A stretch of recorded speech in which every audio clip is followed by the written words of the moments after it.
حضرت ابو درداء رضی اللہ عنہ سے روایت ہے، انہوں نے فرمایا رسول اللہ صلی اللہ علیہ وسلم ہمارے پاس تشریف لائے جبکہ ہم فقر کے بارے میں گفتگو کر رہے تھے اور اس خوف کا اظہار کر رہے تھے تو آپ نے فرمایا کیا تم فقر سے ڈرتے ہو؟ قسم اس ذات کی جس کے ہاتھ میں میری جان ہے، تم پر دنیا اتنی زیادہ برسا دی جائے گی حتیٰ کہ کسی کے دل کو اس کے سوا کوئی چیز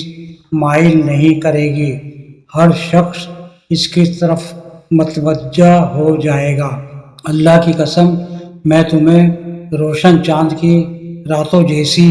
شریعت پر چھوڑ رہا ہوں جس کے رات اور دن برابر ہیں۔ حضرت ابو درداء رضی اللہ عنہ نے فرمایا اللہ کی قسم رسول اللہ صلی اللہ علیہ وسلم نے سچ فرمایا، واللہ آپ ہمیں ایسی روشن شریعت پر چھوڑ کر تشریف لے گئے ہیں جس کے رات اور دن برابر ہیں۔